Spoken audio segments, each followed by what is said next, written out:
Minsan pa po, Panginoon, tinatalian namin ang espiritu ng kalungkutan, ng kabiguan, ng karamdaman, Panginoon. We're claiming your healing, dear God, your victory, your peace in our lives, Panginoon. Maraming salamat, Panginoon, sa iyong mga anak na patuloy mong ginagamit sa iyong iglesia, Panginoon. Salamat po sa buhay ni Brother Jean, ang nag-iisa na lamang pong musician, Panginoon, na ginagamit po dito sa iglesia ngayon. Ang mga kapatid po na pinapagamit ang kanilang mga tinig, Panginoon, para pangunahan ng worship. Panginoon, pagyamanin mo ang kanilang mga buhay, Panginoon. Alam namin, Panginoon, nakikita mo, nalalaman mo yung hibig ng aming mga puso. Panginoon, wala kaming maililihim sa iyo. Panginoon, yung mga kapatid namin na minsan pa'y gusto kang paglingkuran. Bigay mo po yung kanilang mga pangangailangan. Mga kapatid namin na sinasabi, bigyan mo ng kalakasan, ng kagalingan. There's healing in Jesus' name, Panginoon. Salamat po sa presensya ni Brother Rex na nandito ngayon. Alam namin, Panginoon, ikaw ang Diyos na nagbibigay ng panibagong pagkakataon, ng panibagong kalakasan. And according to your word, Panginoon, kung kalooban mo, Panginoon, muli mo siyang itatayo, muli mo siyang palalakasin, Panginoon, sa kanyang katawan at sa kanyang espiritu, Panginoon. Dalangin namin, Panginoon, na pagyamanin mo ang kanyang buhay sa buwan ng kanyang pamilya. Kung bawat sa Panginoon na naghihina, Panginoon, may karamdaman, ikaw ang aming dakilang manggagamot, Panginoon. Dahil po sa iyong hirap sa ginawa mo sa krus ng Kalbaryo, o kaya kami po ay may kalakasan, Panginoon. Minsan pa po, sabi po ni Apostle Peter, silver and gold I don't have, ginto at pilak ay wala ako, pero sa pangalan ni Jesucristo ng Nazareth, ang sabi niya, Panginoon, rise up and walk, tumayo ka at lumakad. Kaya, Panginoon, ang naging reaksyon ng may sakit, siya po ay lumulundag, siya po ay nagsasayaw at nagpupuri sa Panginoon. Lord, minsan pa nais namin maramdaman, maranasan ang iyong kapangyarihan. Ikaw po ay Diyos na buhay, Panginoon. At ang iyong iglesia, Panginoon, dito, bagamat kami may kakulangan, Panginoon, may mga pagkukulang, may mga kasalanan, Panginoon, hindi mapapasabalihan na ito po ay iglesia ng buhay na Diyos. Ang iyong kapangyarihan ang nag-ahari sa lugar na ito. Ang mga bisita po namin ngayon, Panginoon, dalangin po namin na makasinan sila ng punla ng pananampalataya. Punla, Panginoon, ang mabuting balita na nagbibigay ng kaligtasan. Ang sabi nga po, Panginoon, ng iyong salita, John 14:6, ako ang daan ng katotohanan ng buhay. Walang sino mang makakaparoon sa Ama, kundi sa pamamagitan ko. Yung po'y sinabi ng aming Panginoong Jesucristo. Salamat, Panginoon, dahil minsan pa ginigising mo, gigisingin mo, padalakasin ang aming mga pananampalataya. Ang tao pong ititindig nyo, magdadala ng inyong salita, pagyamanin po ang kanyang buhay. Na ako'y mahamon kami ng iyong purong salita. Maraming salamat po, maging mga bata, mga kabataan na nandito ngayon, Panginoon. Na ako'y makilala nila kayo bilang nilang Panginoon at tagapagligtas.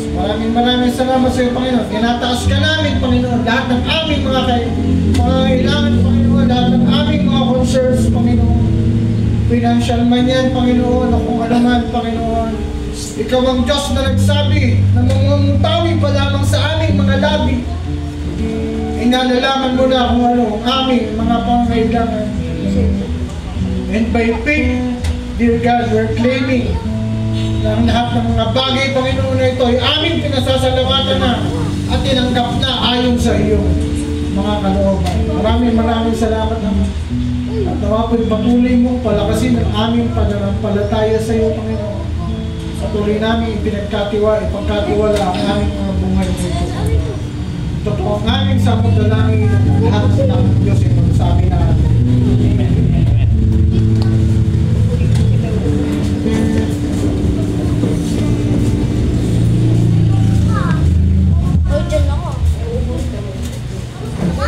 Sa pagbibigay ng ikaputandog ayon po sa Malaki 3:10, dalhin ninyo ang buong-buo ang inyong mga ikasampung bahagi sa tahanan ng Diyos upang matugunan ang pangangailangan sa aking tahanan. Subukin ninyo ako sa bagay na ito, hindi ko buksan ang mga bintana ng langit at ibuo sa inyo ang saganang pagpapala.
Hindi po, Panginoon, kami nagpupulit nagpapasalamat sa iyo sa biyaya na nagkakaloob mo sa bawat isa sa amin.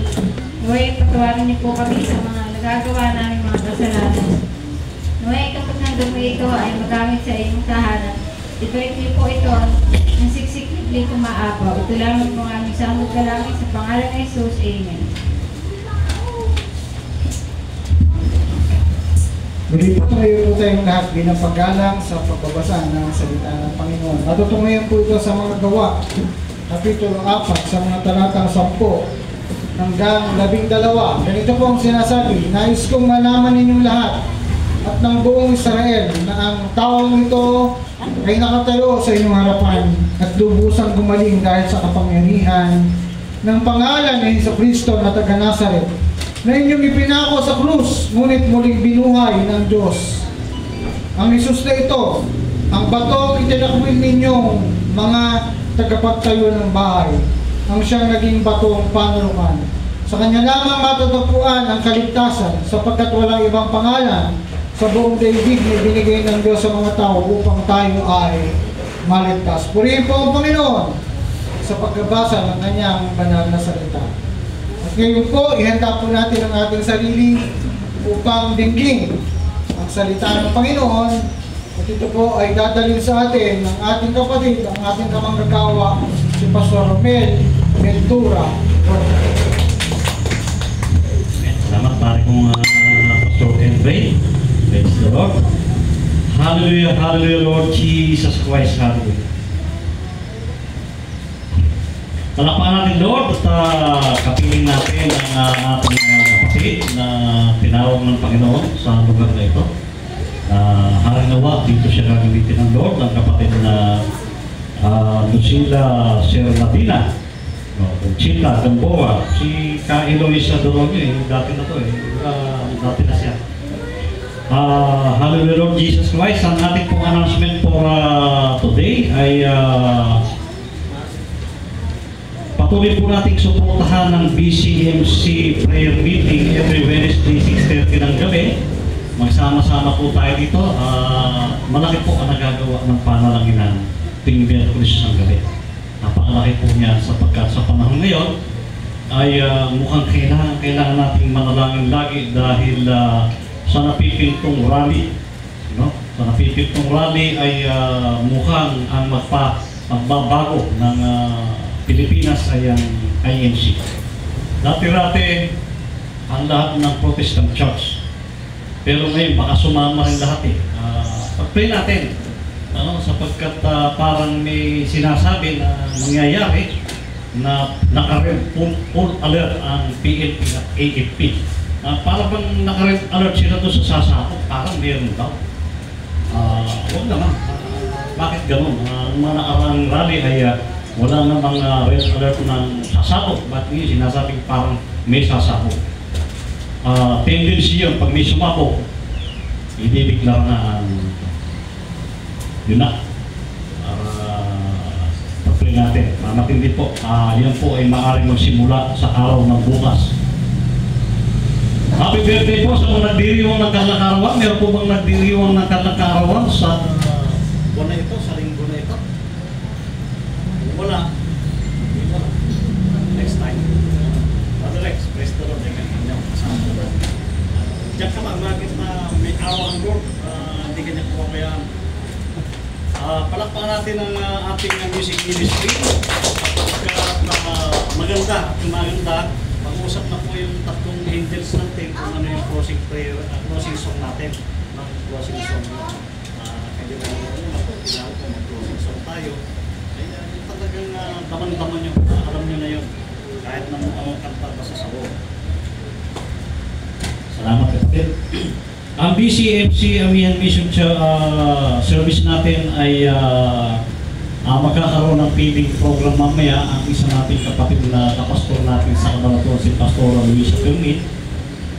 Hopefully gagamitin talaga ang BCMC Amihan Mission church service natin doon.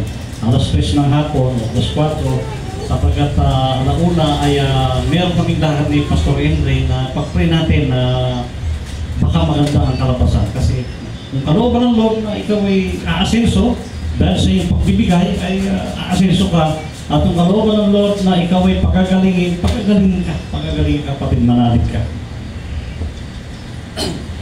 Nakikita ko po na mukhang mapupuno ulit tayo at ang mga bata ay kailangang ihiwalay at ititraining natin ang ating kapatid na Sister Sonia at ang ilang pang mga kapatid natin dito na pwedeng umagapi sa kanya para magturo ng bata. Ang una natin ituturo sa mga bata, pagka tinuruan mo sila doon, huwag mo nakantang mga bata. Halimbawa, ang mga ibon na lumilipad, puro kanta.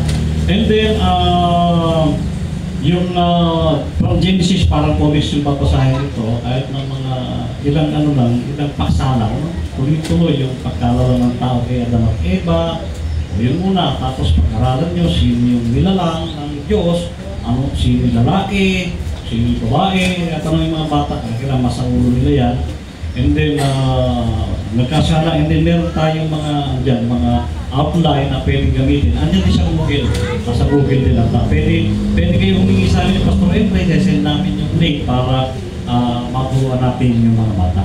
And then, sa music ministry pa rin, ay as a manager ay naatasan namin ni Pastor Henry, tayo naman si Pastor Henry, na yung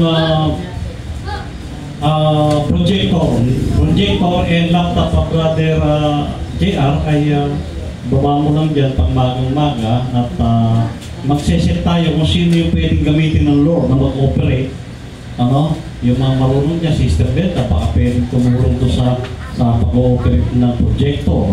Si Brother, kung sino man dyan, ang ipag-pray natin at handa tayong umalalay para magamit yung projector. Hopefully next week ay magagamit na natin. Pwede nang i-manage ni Brother JR at ni Sister Pilma kung paano i-operate. Pwede silang mag-training paano i-operate yan para kahit may pulis ng gabi, pwede natin gamitin. Palakpakan natin ang Lord. Sa ibang sali ng mga gawa 4:12, tatandaan po natin pinapaalala sa atin na talastasin natin o ibig sabihin ay unawain natin mabuti ang sinasabi ng banal na kasulatan na kung ano sinabi dyan, yan yun. Na sa sobrang talino kasi ng ibang mangangaral, may sinabi dyan pero sa ibang bagay na pupunta.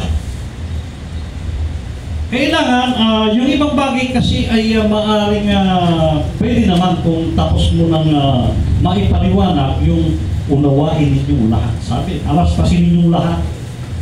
Ano nang unawain? Siyempre, kailangan yung basic reporting ng what, when, where, why, who, and how 5W1 is ng Bible. Kasi sinagot niya yan, kaya hindi siya hearsay, hindi sa chismis. Dahil ayon eh. Ano? Yung what, when, where, ayon eh.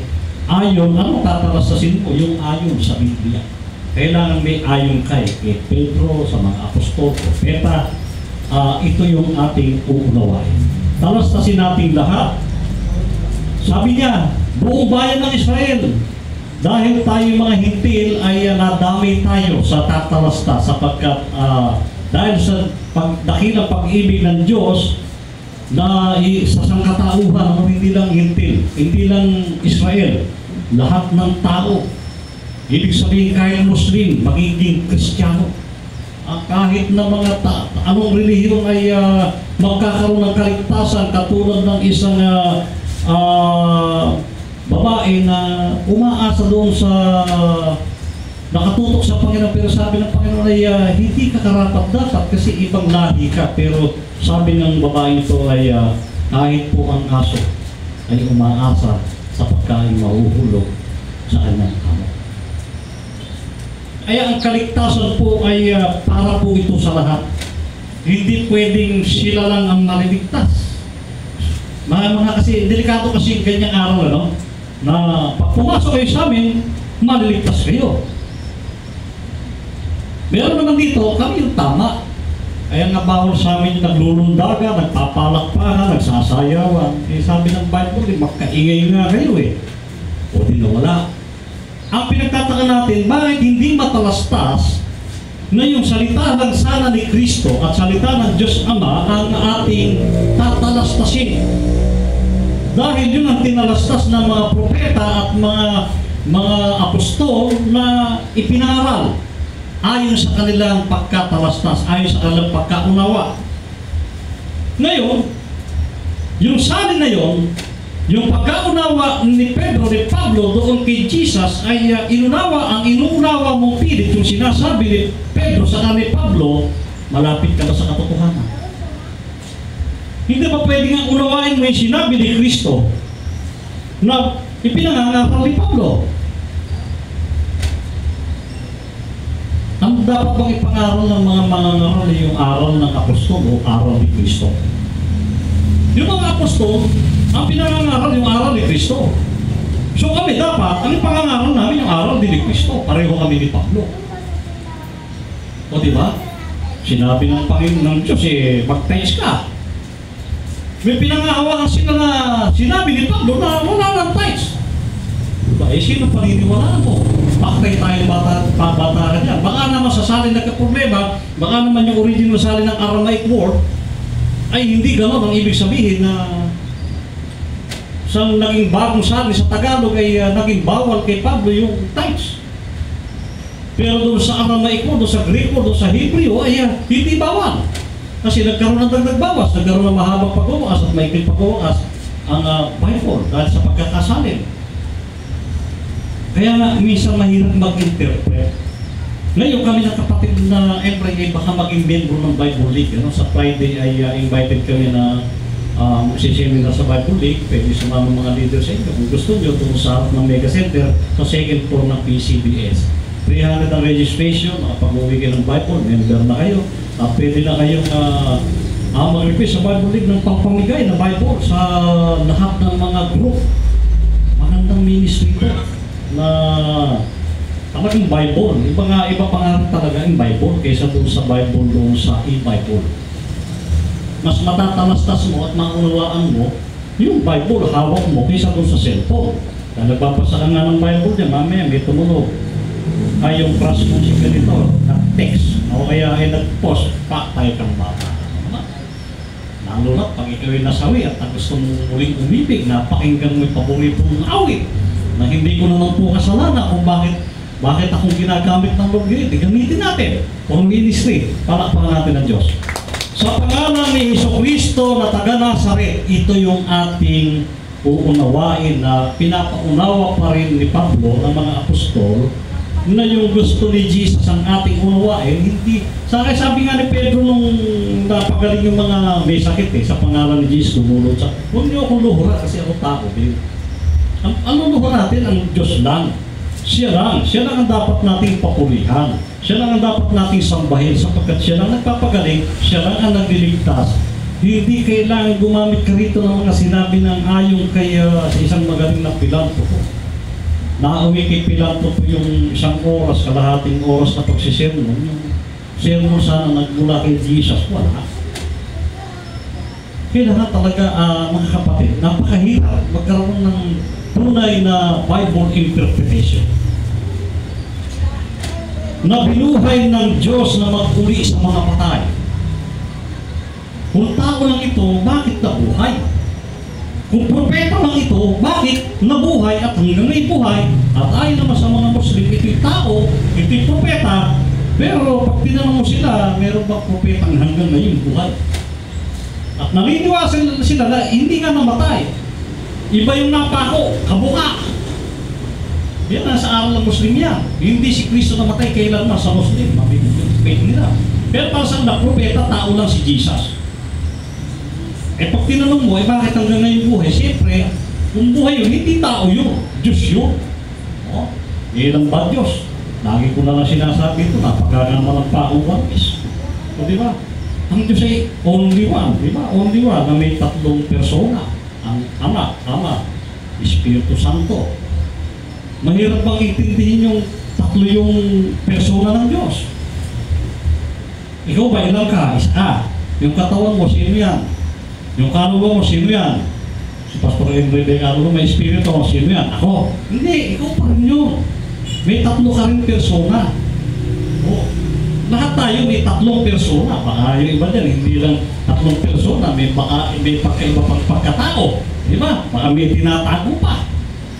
Kaya nga mga kapatid, ang tatlong persona ng Diyos ay gumanap sa isang makabulang bagay.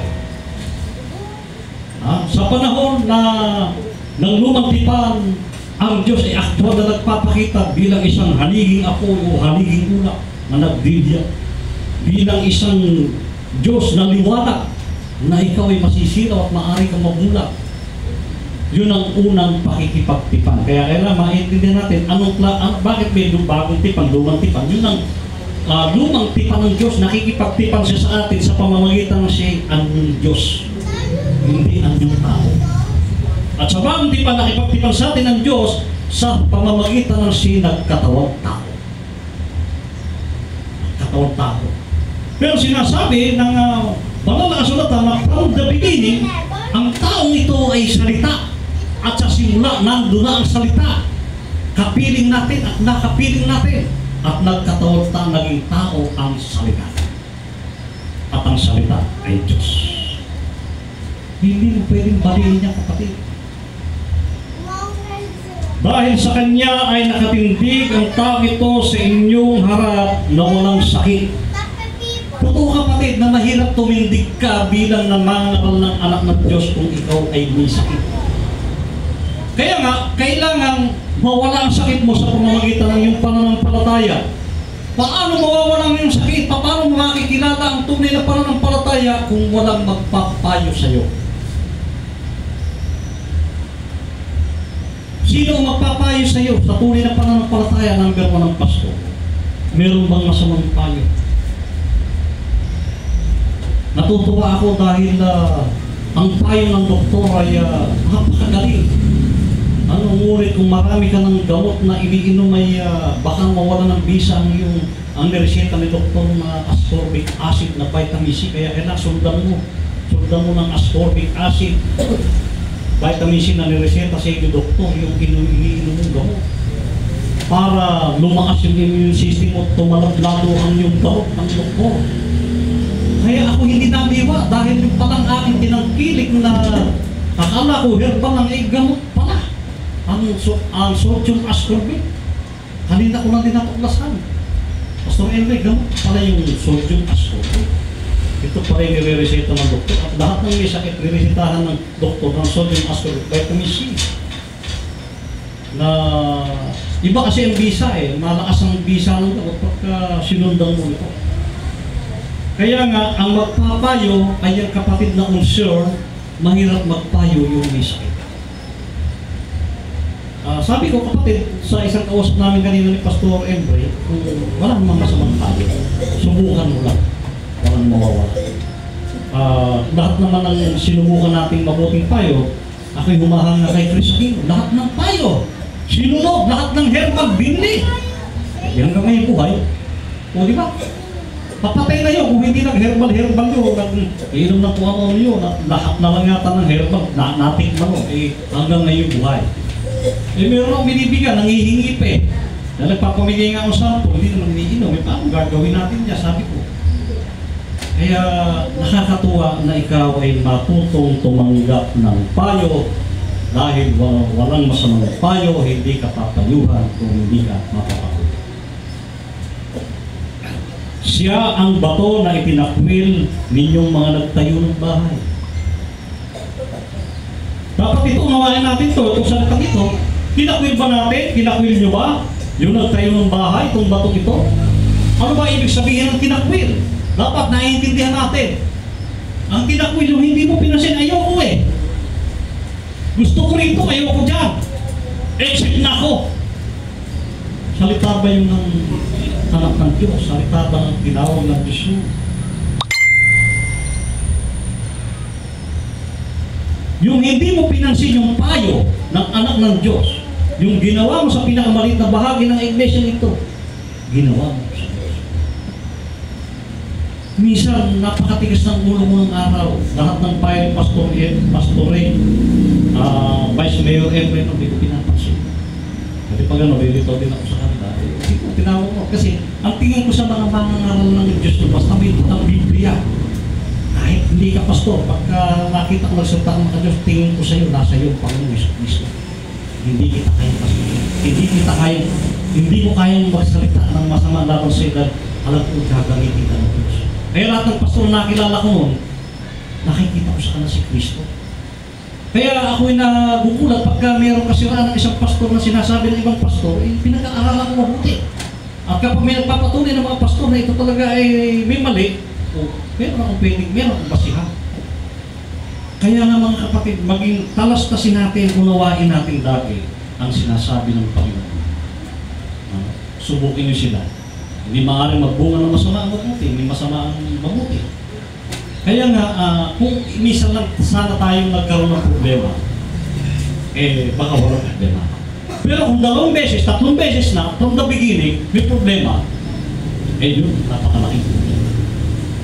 Kaya nga, hayaan natin ang problema, ang mga problema sa atin. Maglingkod tayo sa Panginoon. Na naging Pangulo sa Pangulo. Nakisisin mo Dahil kung ikukwento mo, hindi mo na naintindihan, nagkwento ka pa ng ibang bagay, patay na. Patay na yung mensahe.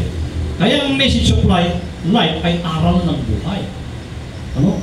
Ang naging Pangulo sa panunok natin ay ang Panginoon Jesucristo. Siya rin ang sandigan ng katotohanan at buhay.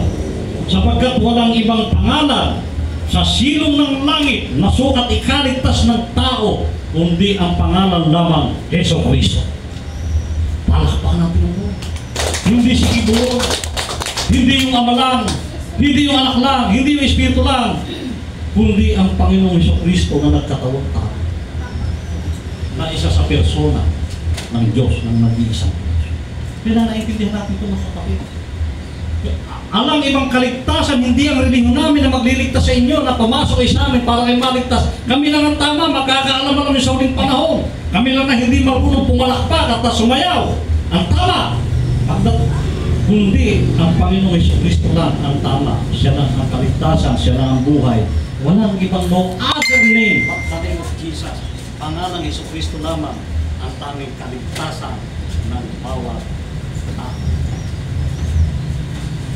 Ibinigay sa atin ang Panginoong Jesucristo upang sino ang sumampalataya sa Kanya, sabi sa John 3:16, ay mariligtas at at hindi mapapahamak. Imagine, sasampalataya ka lang pala kay Jesus, ligtas ka na. Ba't kailangan dumalo sa religion? May binanggit mong religion dyan. Merong talisin na religion. Kasi ang religion ay religar di ba? Isa, dalawa, tatlo nagtitipon sa pangalan ng Panginoon Jesucristo. Nandun siya, yun ang kanyang iglesia, religion. Religion yun, found by people. Ang religion ay found by people.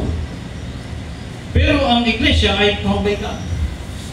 Kaya hindi mo kailangan ng religion, na kailangan mo iglesia. Pero pag naging iglesia ka, naging grupo ka, dahil may founder ka pa rin, tulad ng mga obispo, ng mga nagtayo, may founder pa rin tao. Pero dapat ang founder nung nag-release sa sect na yan, ang Security Exchange Commission, ang kinikilala niyang founder pa rin ang Panginoon Jesucristo. Kaya nga mga kapatid, hindi ka maliligaw. Basahin mo lagi ang Biblia. Pinagpipre namin ni Pastor Evan, mga tayo dito ng mga Bible, kung kami ay matutuloy doon sa seminar, ang Bible ay kailangan natin. Basahin, unawain, itanim sa puso at isipan upang hindi tayo maligaw. Basahin mo yan parang comics, huwag kang lulundag-lundag. At bawat isang talata niyan, muni-muni isipin, bigyan mo ng magandang positibong kahulugan ng ibig sabihin ng Panginoon. Na yun na yan. Hindi mo kailangan pahabain ng maraming sinasabi, kundi iyan na yan. Dahil siya sabi ng Panginoon, ako na. Napakabuti ng Diyos. Palaparati ng Lord, tayo po ay mapuklose yung prayer na. Pinatawagan ko po yung tatlo nating Maria, kung yung mapuklose. Yung siguro kinatan nyo kanina yung Diyos ka sa amin, no? Maganda yun. Maganda yun. Kaya, glory pa rin. Bahala kayo. Brother J.R., Joseph, pray tayo. Dahil ang pag-ibig ng Diyos sa atin ay hindi nagmamaliw kailanman, dapat naman igatin natin pag-ibig sa Diyos ay maging takas. Tandaan mo kapatid, ano mang problema ang dumating sa iyong buhay, gano'n man kasakit ang inabot mo sa buhay, meron ka masakit karamdaman, Diyos lang ang iyong sandigan, Diyos lang ang iyong dapat lapitan, wala ka ng ibang kaligtasan kundi ang Panginoong Jesucristo. Dahil ang Panginoong Jesucristo ay hindi lamang tagapagligtas, kundi siya ang dakilang doktor at magagamot sa lahat ng uri na sakit karamdaman. Wala kang posible sa Diyos. I-surrender lang natin sa Kanya ngayon ang ating mga nararamdaman. Tapos ka ba sa kabuhayan, hirap ka sa buhay. Kapatid, ang Panginoon walang imposible. Kung paano ang mga kapatid natin na nakaahon sa hirap, na kaya nila, makakaya rin natin. Tayo po lahat tayo mo pumigit na wala. Nakita namin Diyos ng mga pangyarihan sa lahat. Salamat nga po, Father God in heaven. Natunay nga po uunawa mo sa bawat isa ang iyong dakilang pag-ibig. Ang iyong ibig sabihin. Hindi ang ibig sabihin ng ibang mangaral, kundi ang iyong ibig sabihin ay yung dakilang pag-ibig na sa iyo lamang ang kalugtasan ng lahat ng suliranin sa buhay, na sa iyo lamang matatagpuan ang kaligtasan na walang ibang pangalan sa ilalim ng langit at lupa na sukat ikaligtas.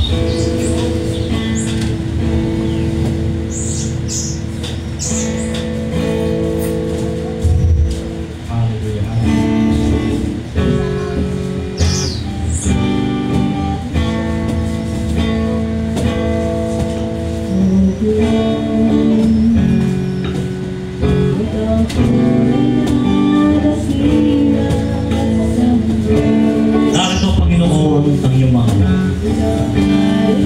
Lumalapit sa iyo ng harapan. Walang ibang pupuntahan. Walang ibang susulingan. Kundi sa iyo lamang nagtitiwala na ikaw lamang ang makapagbibigay ng solusyon, ng kasagutan sa lahat ng aming soberano sa buhay. Sakit karamdaman, Panginoon, anong namin, ikaw lang din ang magbibigay ng himala. Ikaw, dakilang doktor, magagamot sa lahat ng uri sa sakit karamdaman, walang imposible sa iyo, Panginoon. Sa kahirapan ng buhay, Panginoon, alam namin, Panginoon, na minsan hinahamon mo kami.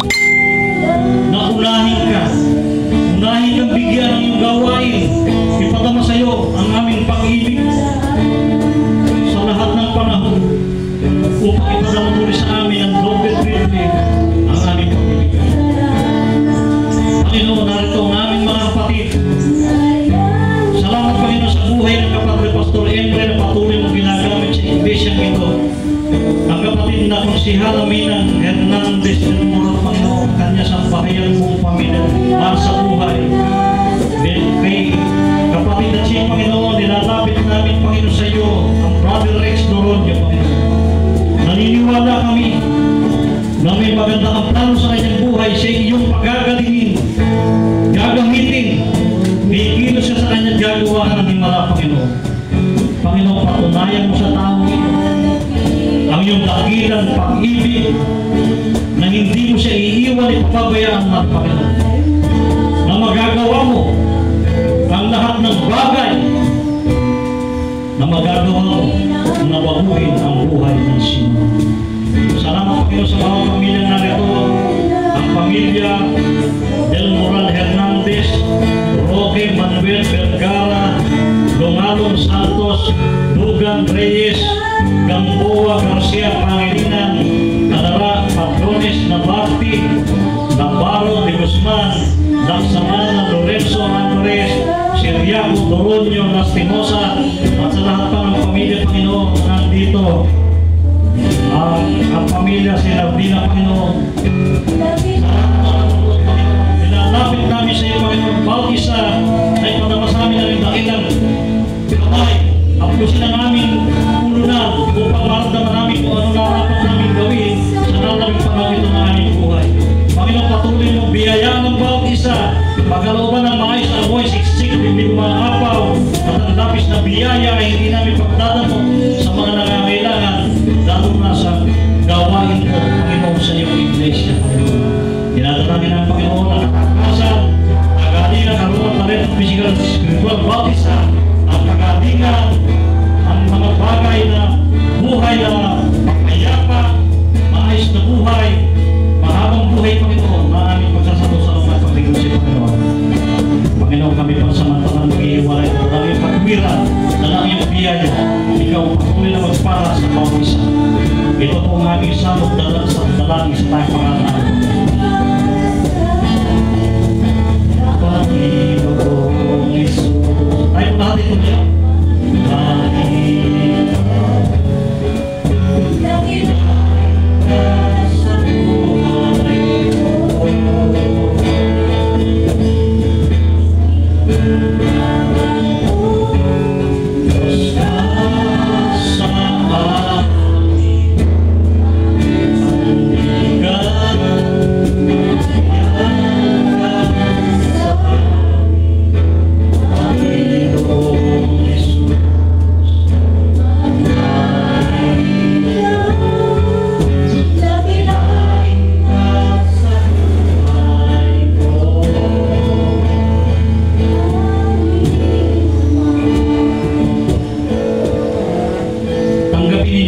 Malirig na pag-ibig ng Diyos na nagpapatawad ng inyong kasalanan sa pamamagitan ng pagtubo sa krus ng Kalbaryo. Taglayin ninyo ito sa inyong paghayo sa anong kayo pumaroon. Ang tungkulin ninyo na sundin ang pinag-utos ng Panginoon Diyos na makapangyarihan sa lahat, lumalang ng langit at lupa, na gawin ninyong alagad ang lahat ng bansa. Ang mananatiling tapat hanggang wakas ay siyang maniligtas, ipangangaral sa bunsang liputan ang magandang balita tungkol sa kaharian ng Diyos upang magsilbing patuto sa lahat. At ngayon, sumayin niyo ang kanyang biyaya, pagpapala at kapayapaan ng puso at isipan mula ngayon at magpakailanman sa ngalan ng Ama, ng Anak at ng Espiritu Santo. Amen. Amen. Amen. Magkamayan po tayo bilang magkakapatid sa Panginoon.